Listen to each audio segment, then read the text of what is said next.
बिस्मिल्लाहिर्रहमानिर्रहीम, अस्सलामुअलैकुम, welcome to Power talk. मैं हूं नमरा तारिक। नाज़रीन, पाकिस्तान तहरीक इंसाफ अपोजिशन की एक बड़ी जमात होने के साथ साथ पाकिस्तान की मकबूल तरीन जमातों में से भी एक है। किसी भी मुल्क में अपोजिशन का किरदार मुल्क और कौम की बेहतरी के लिए हुकूमत की तामीराती तनकीद और जमहूरी जायजा लेना ज़रूर होता है। पाकिस्तान तहरीक इंसाफ इमरान खान की कैद के बाद मुख्तलिफ उतार चढ़ाव का मुसलसल शिकार रही है।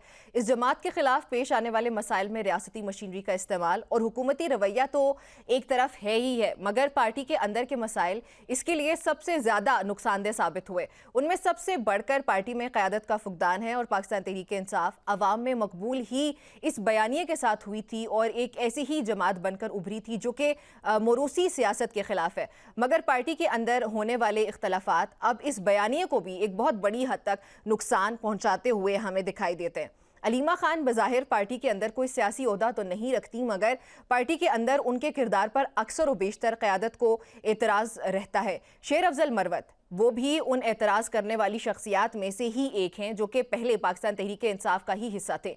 शेर अफजल मरवत की जमात छोड़ने की वजह भी बहुत बड़ी हद तक गैर सियासी अफराद की सियासी क़यादत के फ़ैसलों में मुदाखलत थी। आज हम शेर अफजल मरवत साहब से बात करेंगे और ये जानने की मैं कोशिश करूंगी कि पाकिस्तान तहरीक इंसाफ अपोजिशन के जमहूरी किरदार को तो दूर दूर तक खुद को भी अपने वजूद को बचा ना सकी, तो यहाँ जिम्मेदारी किसकी बनती है? अच्छा, मैंने ये तो कहा कि पाकिस्तान तहरीक इंसाफ अपने आप को ना बचा सकी, ये एक पॉइंट ऑफ व्यू है, लेकिन साथ ही अगर दूसरी तरफ देखा जाए तो इसमें हैरत की बात ये भी है कि इतने मसाइल का शिकार होने के बावजूद ये जमात ऑन ग्राउंड ज़रूर नज़र आती है। मेरे हर प्रोग्राम में ज़रूर हम पाकिस्तान तहरीक इंसाफ से ही आगाज़ करते हैं और हर एक टीवी चैनल, हर एक प्रोग्राम का आगाज़ इसी से करता है। तो ये पार्टी आज भी ग्राउंड पर मौजूद है और हुकूमत को टफ टाइम भी दिए हुए है, जहाँ पर हुकूमत को स्टेट मशीनरी का भी इस्तेमाल करना पड़ता है पाकिस्तान तहरीक इंसाफ के खिलाफ। तो क्या इसकी एक बड़ी वजह यह है कि इमरान खान की मकबूलियत और अवाम में उनके लिए सपोर्ट आज भी मौजूद है? क्या मेरी इस राय से शेर अफजल मरवत साहब आज भी मुत्तफिक हैं? ये उन्हीं से जानेंगे। पाकिस्तान तहरीक इंसाफ की बहरहाल ग्राउंड में बतौर अपोजिशन जो सियासी एक्टिविटी जारी है उस पर शेर अफजल मरवत बारहा तनकीद करते हुए नजर आते हैं। उन्होंने रिसेंटली भी पाकिस्तान तहरीक इंसाफ के रहनुमाओं को जो है वो तनकीद का निशाना बनाते हुए कहा कि इनको एक दिन हिसाब देना पड़ेगा कि उन्होंने साबिक वज़ीर आज़म इमरान खान की रिहाई के लिए क्या क्या इक़दाम किए। उनके बयानात पार्टी के अंदर बढ़ती हुई नाराज़गी और जो अवामी मायूसी है उसकी अक्कास है, जो मुस्तकबिल में शायद पाकिस्तान तहरीक इंसाफ के लिए मजीद चैलेंजेस ज़रूर पैदा कर सकती है। अच्छा, साथ ही सोहेल आफरीदी की हालिया स्ट्रीट मूवमेंट जो चल रही है उस पर उन्होंने अपनी राय का इजहार किया और कहते हैं कि सिंध का ये जो दौरा वज़ीर आला है खैबर पख्तूनख्वा का, सोहेल आफरीदी साहब का ये दौरा, ये उनकी सियासी मजबूरी है। उन्होंने बानी पीटीआई की हमशीरा अलीमा खानम पर भी इल्ज़ामात आयद करते हुए कहा कि उनको खुश करने के लिए मेरे हल्के के फंड्स रोक दिए गए। साथ ही शेर अफजल मरवत ने पाकिस्तान पीपल्स पार्टी के चेयरमैन बिलावल भुट्टो जरदारी को एक खुला ख़त भी लिखा है जिसमें उन्होंने जमहूरी रवैये और तारीख़ी सियासी उसूलों के एहतराम पर जोर दिया। तो ये भी उनसे मैं प्रोग्राम में जानने की कोशिश करूँगी कि इस ख़त का उनको कोई मस्बत जवाब आया या नहीं और उनको ये किरदार अदा करने की उम्मीद Pakistan Peoples Party and then particularly Bilawal Bhutto Zardari से क्यों है। ये तमाम तर मेरे आज के मौजूआत हैं जिन पे बात करने के लिए शेर अफजल मरवत साहब खुद मुझे ज्वाइन करें। मरवत साहब, बहुत शुक्रिया आपका मुझे शो में ज्वाइन करने के लिए। सबसे पहले तो मैं आपसे एक पॉलिटिकल क्वेश्चन तो नहीं है लेकिन कुछ हद तक पॉलिटिकल आपकी लाइफ से मुतालिक ज़रूर हो सकता है। कल हमारे एक प्रोग्राम में अली मोहम्मद खान साहब से जब बात हो रही थी तो उन्होंने कहा अगर इमरान खान बाहर आते हैं तो मैं संजीदा कोशिश करूंगा शेर अफजल मरवत साहब की वापसी के लिए। सर, अगर ये संजीदा कोशिश की जाती है तो आप कभी पाकिस्तान तहरीक इंसाफ में वापस जाएंगे? अली मोहम्मद खान का बहुत शुक्रिया। एक इंतहाई नफीस साफ सुथरे किरदार के मालिक इंसान हैं और चंद ही दोस्तों ने जो हैं इस कड़े वक्त में मेरे साथ इखलास जाहिर किया है। अली मोहम्मद खान इसमें सर फहरिस्त हैं, लेकिन मैं कभी भी पार्टी में मिन्नतें तरले करके वापस नहीं जाऊंगा। अच्छा। पार्टी में मेरे साथ ज्यादती हुई है और इस चीज़ का मैं हिसाब मांग रहा हूँ। जब हिसाब होगा तो फिर मैं देखूंगा कि मुझे वापस जाना चाहिए या नहीं, क्योंकि पार्टी में मैं समझता हूँ कि सियासी मुस्तकबिल हर वर्कर का, हर लीडर का इंतहाई गैर महफूज है। जिस अंदाज में फैसले होते हैं कानाफूसियों पे और मुबालगा आमेजियों पे, झूठ पे, तो ये अगर पार्टी को कोई जिंदगी भी दे दें तो आप किसी भी लम्हे कभी भी आपका जो है कांटा आपके नाम का लग सकता है। तो ये अच्छा। इस तरीके से सियासत करने का कोई फायदा ही नहीं है। और हाँ, अलबत्ता अगर ये एहसास हो जाए कि इन गलत फैसलों की रोकथाम होनी चाहिए जो जिम्मेदार लोग हैं जो ऐसे फैसले करवाने का बाइस बने हैं, उनका एहतसाब हो, तो फिर अदरवाइज मुझ जैसे आदमी का दोबारा वापस लिया जाना, चौथी दफा निकाले जाने का एक नया रास्ता होगा। तो हम्म। मैं नहीं चाहता हूँ कि जाऊं और निकाला जाऊं। अच्छा। आई एम गुड, जो मेरी मौजूदा जिंदगी है उससे मैं इंतहाई मुतमईन हूँ। ठीक। अलबत्ता मैं खान से एक मुलाकात जरूर करूंगा अच्छा। जब भी जिंदगी में मौका मिला। हम्म। ठीक हो गया। अच्छा सर, अब कुछ टॉपिक्स की तरफ भी आते हैं। 8 फरवरी की कॉल दे रखी है पाकिस्तान तहरीक इंसाफ ने पहिया जाम हड़ताल की। उससे मुतालिक अलीमा खानम ये कहती हुई नजर आई कि ये जो पावर शो है ये असल में पाकिस्तान तहरीक इंसाफ का नहीं बल्कि तहरीक तहफ़्फ़ुज़ आइन पाकिस्तान का है। सर ये कन्फ्यूजन क्यों है? कंफ्यूजन तो उन्होंने पैदा कर दी है। तहरीक तहफ़्फ़ुज़ पाकिस्तान ने अगर कॉल दी है, हम्म। तो फिर तो तहरीक तहफ़्फ़ुज़ पाकिस्तान की ही कॉल समझी जानी चाहिए। लेकिन अगर पीटीआई की कॉल है, हम्म। तो फिर ये पीटीआई तक महदूद रहेगी। एनी हाउ ऐसे बयानात जो हैं कंफ्यूजन पैदा करते हैं। सर क्या पाकिस्तान तहरीक इंसाफ कामयाब हो पाएगी बाय द वे, ये जो अपना 8 फरवरी से मुतालिक कॉल दे रखी है उसमें? माजी के एहतजाजात को देखते हुए और पार्टी की मौजूदा जो सलाहियत है एहतजाज की, हम्म। और जो इसकी तंजीमी कसम पुरसी का आलम है, अच्छा। मैं कुछ ज्यादा मुतमईन नहीं हूँ, और न कोई ज्यादा मेरी वाबस्तगियां हैं, उम्मीदें कि 8 फरवरी के जो एहतजाज हैं कोई ज्यादा कामयाब होगा। ज्यादा से ज्यादा केपी में शो हो जाएगा, बाकी मुल्क में जो है सकूत ही रहेगा। सर आपके मुताबिक इसकी ये जो वजह है वो क़यादत का फुकदान है, धड़ाबंदी है, क्या वजह है इसकी जो ये आपके मुताबिक पावर शो नहीं कर पाएगा एक कामयाब पाकिस्तान तहरीक इंसाफ की जमात पूरी? ये इसमें तो कोई दूसरी राय नहीं है कि पार्टी बहुत मकबूल है। हम्म। खान के साथ पाकिस्तानियों की मोहब्बत बहुत ज्यादा है, लेकिन मसला ये है कि पार्टी जो है वो इसको कैश नहीं कर पा रही है, लोगों हम्म। को निकाल नहीं कर पा रही है। और इसकी वजह ये है कि जो लोग पहले निकले थे उनको जो तकलीफ दरपेश आई, माजी में अली अमीन खान ने इनका काफी हद तक मदावा किया, लेकिन बहुत सारे लोग जो दीगर सूबों से आए थे, उनका कोई पुरसान हाल नहीं था। दूसरी बात यह है कि पार्टी की तंजीमें जो हैं उखाड़ पिछाड़ के उनकी बुरी हालत है, और हर जगह पे ग्रुपबंदियां हैं, हर जगह पे मुखालिफ तंजीमें हैं, एक दूसरे को गिराने में लगे हुए हैं। अच्छा। इसी तरह मरकजी क़यादत भी मुख्तलिफ गिरोहों में, फिरकों में तकसीम है। तो हम्म। यूं वहदत नहीं है पार्टी में। जिस पार्टी में वहदत नहीं हो वो चाहे दुनिया की सबसे मकबूल तरीन पार्टी बन जाए, लेकिन फील्ड में एहतजाज जो है वो नहीं कर पाते हैं, और ठीक। इसका एहसास किसी को है हुआ ही नहीं है। और अब इतना जो है ये इर्रिवर्सिबल लॉसेस हो गए हैं कि अगर कोई कोई कोशिश करेगा भी, तो ये मुमकिन नजर नहीं आता कि सारे दड़े जो हैं मुतहद हो जाएंगे और एक ही काज के लिए सब ठीक। यकसा नौयत की तवानाइयाँ खर्च करके निकलेंगे। ठीक मरवत साहब, आपने इतवार के रोज बिलावल भुट्टो जरदारी को एक खुला खत लिखा, क्या ये मफाहमत की संजीदा कोशिश है या फिर सियासी दबाव बढ़ाने की हिकमत अमली? और कहा यह भी जा रहा है कि शायद आप ये इशारा देने की कोशिश करें कि आप पाकिस्तान पीपल्स पार्टी ज्वाइन करने लगे हैं और ये इशारे दिए जा रहे हैं। और साथ ये भी बताइएगा कि क्या आपको इस खत का कोई जवाब आया? देखिए, पाकिस्तान पीपल पार्टी जो है हमेशा से तारीख में एक जमहूरी हकदार की पासदारी करने वाली पार्टी रही है। खुद काफी जुल्म और सितम और रियासती जबर का शिकार रही है। इनके बानी जुल्फ़कार अली भुट्टो मरहूम के साथ जो हुआ, फिर मोहतरमा बेनज़ीर भुट्टो शहीद साहिबा के साथ जो हुआ, तो लिहाजा इतनी तकालीफ झेलने वाली पार्टी जो है, अगर किसी दूसरी सियासी पार्टी को तकालीफ देंगे तो ये बात बनती नहीं है उनके बयानिए के साथ, उनके कैरेक्टर के साथ। हम्म। जो इन्होंने पहले खैर मकदम किया और बाद में रोड़े अटकाए, वज़ीर आला साहब जब आ रहे थे हैदराबाद से, और बाद जो कुछ भी हुआ, हम्म। तो ये हम तवक्को नहीं कर रहे थे कि इस तरह पीपल पार्टी के दौर में पीटीआई के साथ होगा। ये अच्छा। कोशिश थी कि शायद बिलावल भुट्टो जरदारी साहब, जिन्होंने माजी में अच्छे फैसले किए, जिस तरह आपको याद होगा कि जब हलफ नहीं लिया जा रहा था तो गवर्नर साहब को उन्होंने सिंध से भेजा, तो मेरी तवक्को ये थी कि शायद वो थोड़ा सा जो है परसुएड हो जाएंगे, और ये सीएम का आना सिंध से कोई अच्छी बात पे मंतज होगा। हम्म। तो ये एक कोशिश थी, बाकी इसमें किसी पार्टी की शमूलियत का कोई इंदिया नहीं था। अच्छा। और ना पार्टी में शामिल होने के लिए इस तरह पब्लिक फोरम पे खतूत के जरिए इंदिए दिए जाते हैं। अच्छा, तो उसका जवाब? उसका जवाब जो हुआ पीटीआई के साथ वही जवाब है। ठीक है। अच्छा सर, आपने ये भी कहा कि पाकिस्तान तहरीक इंसाफ में कामयाबी का वाहिद रास्ता जो है वो खुशामद है। क्या इसका मतलब ये कि पार्टी के अंदर जमहूरी फैसला साजी खत्म हो चुकी है? तो पार्टी को फिर ये भी बताइएगा कि हाईजैक किसने कर रखा है? क्या कोई वकला हैं, नौजवान हैं, या फिर कोई और शख्स है? ये तो किसी पार्टी में फैसले जमहूरी अंदाज में नहीं होते। हम्म। कोई एक पार्टी की मिसाल भी कोई नहीं दे सकता है, और ये अलमिया है पाकिस्तान की सियासत का। पीटीआई भी इससे मुबरा नहीं है। जो भी फैसले होते हैं कुसुमपुर्सियों पे होते हैं, कानाफूसियों पे होते हैं, खुशामदों पे होते हैं। मेरिट जो है वो पामाल होता है, और ये तो ऑर्डर ऑफ द डे है। हम्म।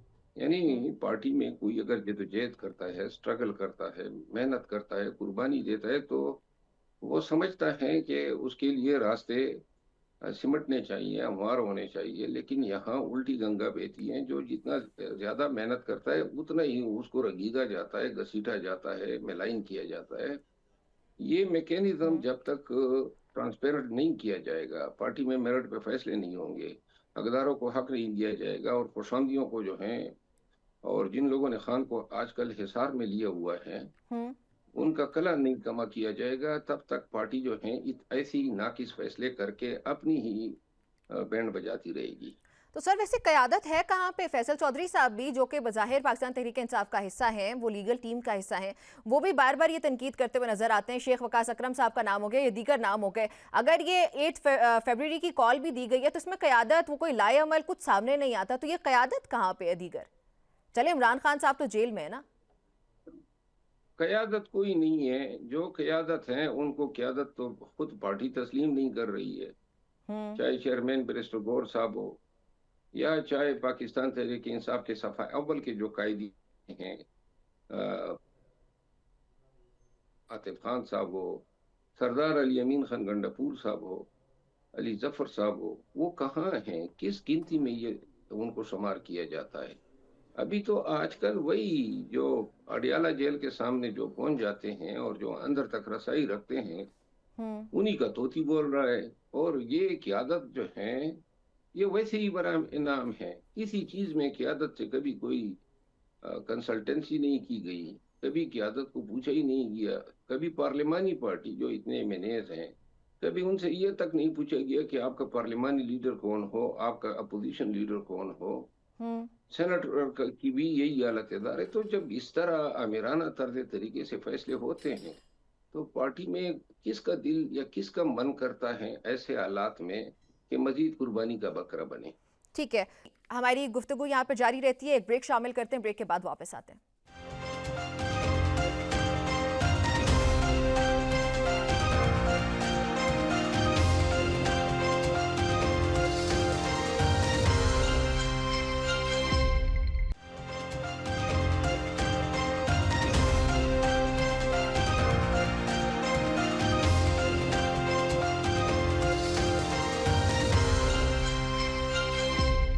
Welcome back to Power Talk. Sir, Pakistan Tehreek Insaf का सोशल मीडिया जो है वो उनकी सबसे बड़ी स्ट्रेंथ कंसिडर किया जाता है, और जो नैरेटिव बिल्डिंग की गई है पाकिस्तान तहरीक इंसाफ की जानिब से ना झुकने की और हमेशा जुल्म के खिलाफ खड़े होने की, ये एक नैरेटिव बिल्डिंग सोशल मीडिया के थ्रू ही की गई है, और इमरान खान जो है उसको लीड करते हैं। लेकिन अब आपको क्या लगता है कि वो सोशल मीडिया उल्टा पाकिस्तान तहरीक इंसाफ के लिए एक वबाल भी बन चुका है? क्योंकि शायद उसी प्रेशर की वजह से वो जो नैरेटिव है वो बदल ना जाए, उसकी वजह से इमरान खान कभी डिसीजन नहीं ले पाते। मिसाल के तौर पर अगर हुकूमत के साथ बैठना है तो उसको झुकने के बराबर कंसिडर किया जाएगा, और सोशल मीडिया की जो पावर है वो शायद पाकिस्तान तहरीक इंसाफ लूज कर बैठे इसकी वजह से। देखिए, सोशल मीडिया में कोई 10-12 अकाउंट ऐसे हैं हम्म। जो ट्रेंड सेटर्स होते हैं। अच्छा। वो जो ही कोई ट्रेंड सेट करते हैं तो अंधाधुंध जो है इनको फॉलो किया जाता है। कोई अपने अकल का इतलाक करता नहीं है।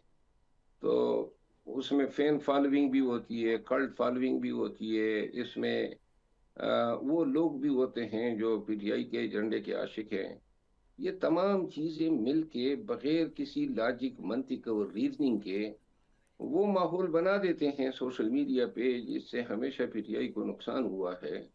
जो 10-12 अकाउंट्स होते हैं उन्होंने सारी चीजें मोनेटाइज की होती है। वो डॉलर समेटते हैं, और ये जो आम वर्कर हैं हम्म। उसका इस्तेसाल होता है। और यूं जो भी सोशल मीडिया के प्लेटफॉर्म से नमदार होता है, वो अब इतना किरदार अपना उन्होंने बढ़ा दिया है कि वो ये समझते हैं कि पार्टी की फैसला साज वही है। अच्छा। और ये इन चीजों ने जो है सोशल मीडिया को एसेट बनाने के बजाय लाइबिलिटी बना दिया है। ठीक है सर, आज से दो चार रोज पहले पाकिस्तान तहरीक इंसाफ की पार्लिमानी कमेटी का जो इजलास हुआ था, बताया ये जा रहा है, खबरें ये आ रही हैं कि उसमें ये फैसला भी हुआ कि पार्टी के अंदर अलीमा खानम साहिबा का जो किरदार है वो कम होना चाहिए। आपके पास इससे मुताल्लिक कोई खबर है? जी बिल्कुल। बिल्कुल ये डिस्कस हुआ था। मैंने तंग आए हुए हैं, सारे पार्टी लीडर तंग आए हुए हैं। वो हर एक को बुली करती है अच्छा। और जबरदस्ती जो है अपना लोहा मनवाने की कोशिश करती हैं। हम्म। और जब आप 27 किसी की नहीं करेंगे, हर वक्त लोगों को ताने देंगे, कोई किसी का नौकर तो नहीं होता है। पॉलिटिकल पार्टी में लोग एक नजरिए के तहत इकट्ठे होते हैं, हम्म। लेकिन जब उस नजरिए के तहत इकट्ठे होने के अमल को आप मुलाजिमत से तशबीह दें, अच्छा। तो फिर लोग जो हैं बदील हो जाते हैं। और पीटीआई में ये बात मैं कब से कह रहा हूँ, और ये अब तकरीबन हर पीटीआई का लीडर है, मैंने एमपीए जो हैं, ये रियलाइज कर चुका है कि जो मरवत कह रहा था वो दुरुस्त था। अच्छा, तो सर आपने कहा कि वो सबको बुली करती हैं, पार्टी को डोमिनेट करने की कोशिश करती हैं, अपना लोहा मनवाना चाहती हैं, अपनी मर्जी के फैसले करवाना चाहती हैं। उससे वो अचीव क्या करेंगी सर? जो मकसद अभी पाकिस्तान तहरीक इंसाफ का वो दीगर सियासत को छोड़ के सिर्फ इमरान खान की रिहाई पे मरकूज है। अगर वो ये चाहती हैं कि इमरान खान की रिहाई, ऑफकोर्स वो बहन है तो वो ज्यादा मुखलिस होंगी, उनको ये सब करने से मेरा ख्याल है मिलता कि क्या है सर? देखिए, ये कहना कि फला भाई है, फला बहन है, फला बाप है तो वो ज्यादा मुखलिस होगा। नहीं, मैंने कहा वो तारीख तो। ऐसे हजारों जी जी, बताइए। वाकयात से लबरेज है जहां खूनी रिश्तों ने सबसे ज्यादा नुकसान पहुंचाया है। और ये कोई मयार नहीं है कि फला फला की बहन है तो बहन होने के नाते जो है उसकी लायलिटी को, उसकी कुर्बानियां या उसकी लायलिटी पे कोई शक नहीं किया जा सकता। हम्म। बहुत से ऐसे लोग हैं जिनकी कुर्बानियां जो हैं वो अभी तक गाई नहीं गई, सुनाई नहीं गई है। और अच्छा। मैं नहीं समझता हूँ कि जेल के आगे डेरा डालने से ये कोई कुर्बानी बनती है। ठीक है सर, वैसे पाकिस्तान तहरीक इंसाफ का जो मौक़िफ़ है वो यही है कि अलीमा खानम जो है वो उनको गैर सियासी बताया जाता है और उनके पास कोई पार्टी का उस तरह से ओहदा भी नहीं है कि वो गैर सियासी है। मगर कल का भी अगर उनका बयान देखा जाए तो उन्होंने कहा कि बैरिस्टर गोहर का जो बयान है वो पार्टी का मौक़िफ़ नहीं हो सकता, हालांकि बैरिस्टर गोहर पार्टी के चेयरमैन है। तो क्या ये बयान सियासी नहीं हो गया? और फिर उसके अलावा सिर्फ सियासी होने के साथ साथ पार्टी पर इन्फ्लुएंस भी रखता है? बेशक वो बीच यूं सियासी बयानात दें, अच्छा। लेकिन अगर ये पार्टी में दखीलकारियों से बात आ जाए, क्योंकि ऐसी बयानात देख दे के गुज़िश्ता 2 साल से पार्टी का बट्टा ही बिठा दिया है। अपनों पर ही हमले करती हैं, कभी मेरे खिलाफ बयान, कभी अली अमीन के खिलाफ, कभी बेसगोर के खिलाफ। और फिर सोशल मीडिया भी इसके ताबे हैं, हम्म। जिसको की तरफ इशारा करती हैं पीछे पड़ जाता है। तो अच्छा। जितनी भी ट्रोलिंग हो रही है वो भी एक हिकमत अमली के तहत होती है। ठीक है सर, आपने सीएम केपी सोहेल अफरीदी पर ये इल्ज़ाम लगाया कि उन्होंने आपके हलके के फंड्स रोके। क्या ये क्यों हुआ सर? आप एक एमएनए हैं, आपके फंड्स जो है वो वफाक जिस तरह से डिसाइड करता है, एमएनए इसके लिए डेवलपमेंट फंड्स भी मिलते हैं। इसका सोहेल अफरीदी साहब से क्या ताल्लुक है? ये जो इल्ज़ाम है इसको आप किस तरह से साबित करेंगे? उसको कोई काम तो नहीं होना चाहिए था, ये अली अमीन खान के दौर में मिले थे। हम्म। लेकिन उन्होंने शायद वो एक बयान मैंने दिया था कि तीरा में फौजी ऑपरेशन हो रहा है और जी। ड्रोन पे कोई मजम्मत नहीं हो रही है। वो उसके तर्जमान ने भी बड़ा रिएक्शन किया था, तो यही बयान जो है उनके गुस्से का बाइस बना और उन्होंने फिर डिप्टी कमिश्नर को खुद फोन किया कि जी ये इसके काम रोक दो। तो इन्होंने रिलीज सारे रोक दिए हैं, जिसके बाद मैं हाई कोर्ट चला गया और हाई कोर्ट ने अब इनको बुलाया हुआ है, आगे तारीख रखी है एक हफ्ते के अंदर। अच्छा। तो सर आपके मुताबिक एक और सवाल भी है सोहेल अफरीदी से मुतालिक है। आपने जो बयान दिया था सोहेल अफरीदी साहब का दौरा सिंध था, उससे मुतालिक आपने कहा कि ये उनकी सियासी मजबूरी है। तो असल फैसला साज कौन है सर फिर आपके मुताबिक, और वजीर आला किस हद तक आपको बाइख्तियार लगते हैं? जहां पे दूसरी तरफ पाकिस्तान तहरीक इंसाफ तो ये कह रही है कि सोहेल अफरीदी ने आवाम को मोबिलाइज कर दिया और जो पार्टी अचीव करना चाहती थी उन्होंने पार्टी को दोबारा से जिंदा कर दिया। देखिए, जिस सुहेल अफरीदी को मैं जानता हूँ वो बताते खुद तो एक अच्छा इंसान है। अच्छा। लेकिन बदकिस्मती होती है, जब भी कोई शख्स किसी मनसब पे फाइज हो जाता है तो जो दाएं बाएं आ जाते हैं, जगह घेर लेते हैं, वो फिर गलत मशवरे देते हैं। और मेरा ख्याल है कि सुहेल अफरीदी साहब भी ऐसे मशवरा देने वालों से बरा नहीं है। और जो लोग इनको ऐसे मशवरे दे रहे हैं पार्टी के अंदर लड़वाने की या गैर जरूरी तौर पर मुखासिमत मोल लेने की, वो उसका भला तो नहीं चाहते हैं। वो शायद यही चाहते हैं कि जब सुहेल अफरीदी साहब यह काम करेगा तो उसके पीछे और ट्रोलिंग शुरू होगी, जवाबी रद्द-ए-अमल आएगा। हम्म। तो ये सुहेल अफरीदी साहब के हवाले से इतना मैं कहूँगा, खुद जाती तौर पे एक अच्छी इंसान है, लेकिन वक्त बदलते, ओहदा बदलते और दर बदलते देर नहीं लगती है। सर लेकिन स्ट्रीट मूवमेंट की कॉल तो इमरान खान की है। वो स्ट्रीट मूवमेंट की कॉल नहीं है, वो मुल्कीर एहतजाजी तहरीक की कॉल है। अच्छा। ये गलत इंटरप्रेट हो गई है। अच्छा ठीक है सर। वैसे एक और टॉपिक पे भी मैं आपका जवाब जानना चाहूंगी कि इमरान खान से मुलाकातें क्यों नहीं हो पा रही हैं? असल रुकावट जेल इंतजामिया या फिर पार्टी क़यादत का भी इसमें कोई किरदार लगता है आपको?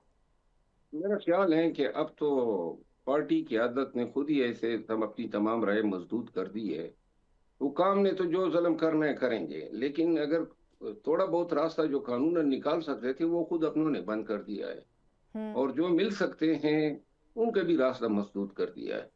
अच्छा सर, 21 जनवरी को इस्लामाबाद हाई कोर्ट में इमरान खान के एक्स अकाउंट बंद करने के केस की समाअत है। क्या हुकूमत का केस ज्यादा मजबूत लगता है आपको कि इमरान खान का जो ट्विटर अकाउंट है वो बंद किया जा सकता है? अकाउंट बंद नहीं किया जा सकता। अच्छा। पाकिस्तान में अभी तक एक्स अकाउंट को बंद करने का कोई ऐसा मैकेनिज्म पीटीए के पास नहीं है। ज्यादा ठीक। से ज्यादा अगर अदालत कोई फैसला करती है तो वो फैसले को जवाज बना के हुकूमत पाकिस्तान ट्विटर या एक्स की जो एडमिनिस्ट्रेशन है उससे रजू करेगी। अच्छा। और एक्स जो है उसकी अपनी पॉलिसीज है। वो हुकूमतों के कहने पे सियासी लीडरों की या सियासी मैसूरीन की अकाउंट्स को बंद नहीं करती हैं। तो मेरा ख्याल है बड़ी मुश्किल पेश आएगी ये अकाउंट बंद करने में। सही, ठीक है। बहुत शुक्रिया आपका शेर अफजल मरवत साहब मुझे ज्वाइन करने के लिए। नाज़रीन, गुफ्तगू आपने सुनी शेर अफजल मरवत साहब की मौजूदगी का भरपूर फ़ायदा उठाते हुए हमने मुख्तलिफ टॉपिक्स पे उनकी राय ज़रूर जानी है। यहाँ पे वक्त एक ब्रेक शामिल करने का, ब्रेक के बाद जल्दी से वापस आते हैं।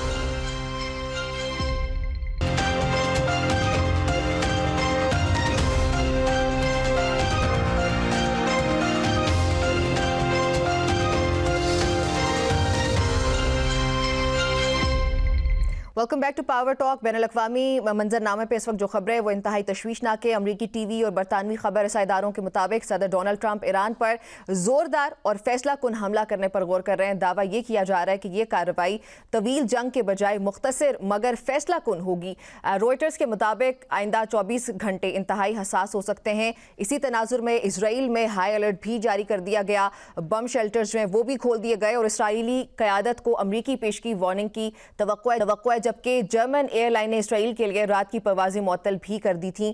दूसरी जानिब खित्ते में गैर मामूली सिफारती और अस्करी नकलो हरकत भी देखी जा रही है। अमरीका और बरतानिया समेत कई यूरोपीय ममालिक ने अपने शहरियों को फौरी तौर पर ईरान छोड़ने की हिदायत भी जारी कर दी हैं। बरतानवी सिफारती अमला वापस भी बुला लिया गया है। ईरान ने कशीदगी के बाइस आर्जी तौर पर अपनी जो फ़िज़ाई हदूद है वो मुकम्मल तौर पर बंद कर दी, जो कि बाद में खोली भी गई। कतर के अलुदैद एयरबेस समेत मशरिक़ वस्ता में अमरीकी फौजी अड्डों से एहलकारों का इनखला भी शुरू हो चुका है, जिसे मुमकिना अमरीकी हमले की वाज़ेह जो पेशगी अलामत वो भी करार दिया जा रहा है। ईरान के अंदर हुकूमत जो है उसका फिलहाल मौकिफ ये है कि 2 हफ्तों से जारी पुरतशद्दुद मुजाहिरे उन पर मुकम्मल तौर पर काबू पा लिया गया। ईरानी वजीर खारजा ने मुजाहिरीन को फांसी देने की जो खबरें सामने आ रही थी उससे मुतालिक सख्ती से मुस्तरद किया, उनकी तरदीद करते हुए कहा कि फांसी का कोई भी मंसूबा नहीं। ताहम ईरानी वजीर इंसाफ ने गिरफ्तार मुजाहिरीन जो थे उनको मुजरिम करार देते हुए किसी किस्म की भी रियायत देने से इनकार किया, जबकि अमरीकी सदर डोनाल्ड ट्रंप ने खबरदार किया कि अगर तशद्दुद या फांसियां हुई तो अमरीका सख्त रद्द-ए-अमल देगा, जिससे सूरत हाल मजीद पेचीदा भी हो सकती है। इलाकाई और आलमी सतह पर भी सफ़ेबंदियाँ जो है वो वाज़े तौर पर हम लोग देख सकते हैं। ईरान ने यह खबरदार किया कि अगर अमरीका की जानिब से हमला किया जाता है तो ये खित्ते में मौजूद अमरीकी फ़ौजी अड्डे उनको निशाना बनाया जाएगा। रूस ने यह ऐलान किया कि वो अमरीकी दबाव में ईरान के साथ मुआहदों में कोई भी तब्दीली नहीं करेगा। खलीजी ममालिक पस पर्दा अमरीकी हमले की मुखालफत कर रहे हैं और वाशिंगटन पोस्ट के मुताबिक ईरान और इसराइल ने रूस के जरिए एक दूसरे पर पेशगी हमला न करने की यकीन दहानी भी कराई है। तो यहाँ पे सवाल ये कि ये जो कशीदगी है इसमें काबू पा लिया गया या दुनिया एक नई और खतरनाक जंग के दहाने पर खड़ी है। तो इन तमाम तर मामलात पे बात करने के लिए मुझे ज्वाइन करें हामिद अल-मशरिकी साहब। हामिद साहब, बहुत शुक्रिया आपका मुझे वक्त देने के लिए। सबसे पहले तो मैं ये जानना चाहूंगी कि इस वक्त ईरान की सूरत हाल क्या है? क्या जो मुजाहिरे हो रहे थे उनमें मुकम्मल तौर पर काबू पा लिया गया? गिरफ्तारियों का सिलसिला जो है या जो इसके अलावा फांसियों से मुतालिक खबरें आ रही हैं उसकी तस्दीक करते हैं या तरदीद? जी, देखिए, सबसे अहम बात यह है कि ईरान के अंदर जो मुजाहिरे हुए वो 8 जनवरी से लेके 10 जनवरी तक तो उनमें बहुत शिद्दत थी। उसके बाद मुसलसल ईरान की हुकूमत ने उन पर ना सिर्फ कंट्रोल पाया बल्कि अभी तक की जो सूरत हाल लेटेस्ट जो ईरान न्यूज़ एजेंसी कह रही है उसके मुताबिक मुकम्मल तौर पर काबू पा लिया गया है। और इस बात में कोई सदाकत नहीं है कि वहाँ पर कोई सरेआम फांसियाँ दी जा रही हैं या हुकूमत की तरफ से इस तरह की एग्जीक्यूशंस की जा रही हैं, जबकि हमने देखा कि सदर ट्रंप की तरफ से बड़ा इश्तियाल अंगेज बयानात आए और जिस अंदाज में उन्होंने ईरानी अवाम को कहा वो एक वाज़े तौर पर एक खुद मुख्तार मुल्क में उसकी खुद मुख्तारी में मुदाखलत के सिवा तो कुछ भी नहीं है। मैं ये समझता हूँ कि अभी सूरत हाल इतनी मतलब बहुत बेहतर नहीं है लेकिन कंट्रोल की तरफ जा रही है। और वही बात जो मैंने शुरू में भी कही थी, 2 वीक पहले भी मुख्तलिफ चैनल्स पे कही कि मैं नहीं समझता कि अमेरिका और दूसरे उसके हवारी जो हैं वो मिलके रिजीम चेंज कराने में कामयाब होंगे, खुसूसन जब उनका मकसद अहमद रजा पहलवी को लाना या उनके बेटे को या उनकी फैमिली में से किसी को ऊपर लाना हो जिन्होंने 40 साल से खित्ते में ईरान में दाखिल भी नहीं हुए, ना वो दाखिली सियासत से वाकिफ हैं, वाबस्ता हैं, ना ही उनका कोई ताल्लुक है। तो मौजूदा हालात के अंदर मैं समझता हूँ कि अमेरिका अगर कोई भी फौजी कार्रवाई करेगा तो उसका बड़ा नुकसान होगा। फौजी कार्रवाई जो है वो खित्ते में बहुत बड़ी जंग छेड़ सकती है और इस बात का जो है वो इंतबा जो है वो दुनिया की मुख्तलिफ थिंक टैंक्स भी दे रहे हैं और जितने भी स्ट्रेटेजिक अफेयर्स एक्सपर्ट हैं वो ये जानते हैं कि अब खित्ते के अंदर ईरान के ऊपर अगर दोबारा से हमला किया गया तो ईरान उसका भरपूर जवाब देगा और एक ऐसा जवाब देगा जिस तरह उसने आयरन डोम इसराइल का ख़त्म किया वो एक बार फिर मेरा ख्याल है कि इस बार हाइपरसोनिक और जो दूसरे उनके पास बैलिस्टिक मिसाइल्स हैं वो उनको भी चलाने से दरेग नहीं करेगा और सूरत हाल खराबी की तरफ जाएगी। लेकिन ये बात तो फिर अमेरिका को भी पता है, ये बात इसराइल को भी पता है कि अगर बूट्स ऑन ग्राउंड आते हैं तो उसका रिएक्शन भी जरूर उनको देखना पड़ेगा। लेकिन फिर भी डोनाल्ड ट्रंप ने आज भी मुमकिना अमेरिकी कार्रवाई की जो धमकी दी है वो बहुत बड़ी है, उसे पूरी दुनिया इस वक्त हिल चुकी है। तो सर ये क्या कोई हकीकी अस्करी प्लान लगता है आपको अमेरिका का या फिर सिर्फ एक प्रेशराइज करने की कोशिश है? जी निम्रा, देखिए, बात यह है कि अमेरिका की पूरी कोशिश थी कि किसी तरह हालात इतने बिगड़े कि पूरी दुनिया के सामने वो एक जवाब बनाए हमला करने का। लेकिन अब हालात जो हैं वो इतने दोबारा से काबू में आ गए हैं। ईरान की हुकूमत के लाखों में ईरान की हुकूमत के हामी मुजाहिरीन हैं वहाँ पर। सो मैं नहीं समझता कि अब अमेरिका के पास कोई जवाब रह गया है, अनलेस कि वो उसने अगर फैसला ही कर लिया है हमला करने का तो वो दूसरी बात है। एक बात हमें समझनी होगी कि अमेरिका की कोशिश इस सारी सूरत हाल में ये है कि वो जो उसने वेनेजुएला में जिस तरह सदर मदुरो को उठाया और उसके ऊपर जो एक पूरे मुल्क की एक सालमियत और खुद मुख्तारी पे हमला किया, उससे दुनिया की नजरें हटा दी गई इस ईरान के इशू को उठाकर। उसके बाद ग्रीनलैंड की बात करके अब आप देखिए ना कि वेनेजुएला की कोई बात नहीं कर रहा जिसका आज से उन्होंने करोड़ों अरबों डॉलर का तेल बेचना भी शुरू कर दिया है। आज के सिर्फ एक दिन में $37 बिलियन का उन्होंने जो तेल है वो मार्केट कर दिया है। तो अब आप सोचिए कि वो क्या जो मकसद था अमेरिका का वो जमहूरियत थी, वो बल्कि वहाँ पर तेल के और मादनियात के वसाइल पर कब्जा था। मैं नहीं समझता कि ईरान किसी भी सूरत में वहाँ पर किसी भी बैरूनी जारहियत को बर्दाश्त करेगा। अबनाए हर्म में, खलीज फारस में खुद बहुत सारे जो खलीज के ममालिक हैं, कतर, सऊदी अरब, उनकी तरफ से भी वार्निंग दी गई है कि जी अगर ऐसी सूरत हाल हुई तो दुनिया के 20% तेल की सप्लाई मुतासिर होगी। 20% तेल की सप्लाई मुतासिर होने का मतलब तेल की कीमतों में बेपनाह इजाफा, पूरा जो बैलेंस है दुनिया में जो सप्लाई एंड डिमांड का, उसका बहुत सख्त डिस्टर्ब होना, और सबसे बढ़कर ये कि ना तो वो अमेरिका के मुफाद में होगा और खुसूसन खलीजी ममालिक के मुफाद में नहीं होगा। इसीलिए आपने देखा कि पिछले इसराइल ईरान तनाज़ा में सऊदी अरब, कतर और तुर्की ने खुलकर ईरान की हमायत की, क्योंकि वो जानते हैं कि तेल की सप्लाई के लिए सबसे बड़ा जो खलीज का जो रास्ता है, खलीज फारस में आबनाए हर्म, वो ईरान के जेर कंट्रोल है। तो इसको सारी सूरत हाल को इस अंदाज में भी देखना होगा। अच्छा हामिद साहब, जो रॉयटर्स ने भी रिपोर्ट किया उसके मुताबिक डोनाल्ड ट्रंप जो है वो मुख्तसर मगर फैसला कुन हमला चाहते हैं, तो इससे ईरान जो है वो क्या समझता है कि जो फैसला कुन हमला और मुख्तसर हमला है, इसकी क्या तारीफ समझता है ईरान? देखिए, मुख्तसर और फैसला कुन हमले की जो बात कर रहे हैं डोनाल्ड ट्रंप, वो हकीकत से हटके है। अच्छा। देखिए, उन्होंने उनका कोशिश अगर तो ये है कि कोई ईरानी की एटमी तनसीबात पर हमला करेंगे, या वो ईरान के शाही महल पर या सदारती महल पर या आयतुल्ला खामनाई की रिहाइशगाह पर, और उसको वो कोई टारगेट या उस अंदाज के हमले की नाम देकर उसको मुख्तसर हमला कहना चाहते हैं, तो ये मैं समझता हूँ कि उसकी मुकम्मल तौर पर खुला ऐलान जंग ही होगा। और एक बात हमें, मेरा ख्याल है कि दुनिया को भी समझ आ रही है कि ईरान जो है वो बिलाशुबा, अभी मैं रॉयटर्स के हवाले से भी और दुनिया की बहुत सारी रिपोर्ट्स के हवाले से आपको बता रहा हूँ कि ईरान बहुत करीब है जोहरी धमाके के, और अगर उसको इस तरह की कोई सूरत हाल नजर आई तो ईरान को 24 से 48 घंटे चाहिए दुनिया को बहुत बड़ा सरप्राइज देने के लिए। खुद अमेरिका और इसराइल के मुफाद में नहीं है, गो कि इससे इस्लामी दुनिया में एक दूसरी एटमी ताकत मुकम्मल तौर पर, बाज़ाब्ता तौर पर अमल में और क़याम में आ जाएगी। और इसको उस अंदाज में अगर देखें तो अमेरिका की कोशिश होगी कि हर हालत में ईरान को एटमी ताकत बनने के ऐलान से रोका जाए। ईरान बहुत सारी इतलात के मुताबिक एटमी ताकत तो बन चुका है, सिर्फ ऐलान करना बाकी है। अच्छा, ईरान वैसे बार बार ये कहते हैं कि जो एहतजाज हुए, जो मुजाहिरे होते रहे, वो बैरूनी कुव्वतों के जेर असर थी, तो क्या ईरान के पास ऐसे नाकाबिले तरदीद शवाहिद मौजूद है जो पूरी दुनिया के सामने ईरान पेश कर सके और ख़ुद को अमेरिका की जानिब से ये गैर जिम्मेदाराना कार्रवाइयों से रोक सके? जी निम्रा, बिल्कुल इसमें कोई इनकार नहीं है। देखिए, जब इसराइल ने ईरान पे पहले भी हमला किया तो उसमें भी जिस अंदाज में टारगेट किलिंग की गई ईरान की टॉप लीडरशिप की और टॉप अस्करी क़यादत की और साइंसदानों की, उसके अंदर बड़े वाज़े तौर पर जो मुखबरी और जो जासूसी के शवाहिद मिले, वो उनको उसमें मोसाद का हाथ भी था, इंडिया की रॉ की इन्वॉल्वमेंट भी थी, और इसी तरह इन एहतजाजी मुजाहिरों के अंदर भी सूरत हाल जो है वो बड़ी वाज़े तौर पर इशारा करती है कि इसमें बैरूनी ताकत है, बैरूनी फंडिंग है। और अगर आप दुनिया की तारीख का मुताला करें तो अमेरिका या बहुत सारी ताकतों ने इस अंदाज में फंडिंग करके बहुत सारे ममालिक में रिजीम चेंज करवाई गई। जब सूरत हाल बहुत सारे मामलात में, जब वो जिसको जमहूरियत के नाम पे कहते हैं, वो दरअसल बहुत जगह पे फंडेड होती है। उसमें लीबिया की आप तहरीक की मिसाल ले लें, सदर सद्दाम हुसैन की मिसाल ले लें, बाद में साबित हुआ कि उसके अंदर कोई हकीकत नहीं थी।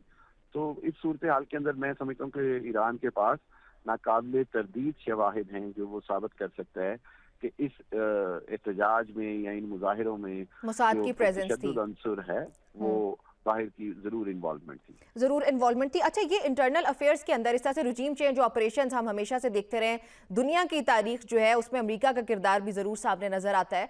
लेकिन सर, पहले मुझे पर्सनली ये लगता है, मेरी तस्हीह कीजिएगा अगर मेरा ये ओपिनियन गलत है, कि पहले जब ये होता था तो कुछ ढके छुपे अंदाज में होता था। अब डोनाल्ड ट्रंप जब से आए तब से तो पूरी दुनिया के सामने वो जिस तरह से वावेला मचा देते हैं और खुलेआम ये खिलाफ वर्जियां की जाती हैं, चाहे वो ह्यूमन राइट्स की हो या रिजीम चेंज ऑपरेशन हो, कुछ भी हो, जिस तरह से जेनोसाइड किया जा रहा है गजा में। तो अब जबकि नाकाबिले तरदीद शवाहिद भी दुनिया के सामने मौजूद हैं, हम सिर्फ अगर ईरान की बात कर लें, तो क्या ये इंटरनल अफेयर्स के अंदर इस तरह से किसी बाहर की मुल्क की मुदाखलत होना, इसके खिलाफ फिर दुनिया का क्या रद्द-ए-अमल होना चाहिए?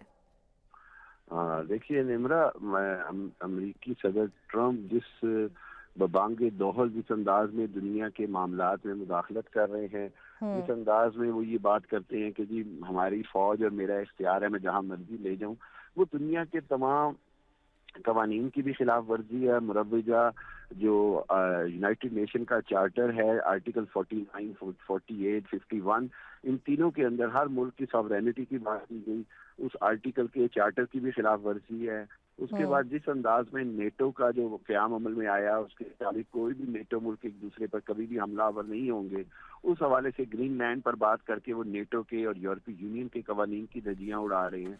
सो ट्रंप की जो अनप्रिडिक्टेबिलिटी है और जो वो बोल्डनेस है, वो खुद अमेरिका को भी नुकसान पहुंचाएगी और दुनिया पूरी के अमन को उसने बड़ी शिद्दत से खतरे में डाल दिया है। अच्छा सर, ये खबर भी सामने थी कि अहमद रजा पहलवी से अमरीकी एक नुमाइंदे की मुलाकात हुई है। इस मुलाकात को किस तरह से देखा जाता है ईरान में?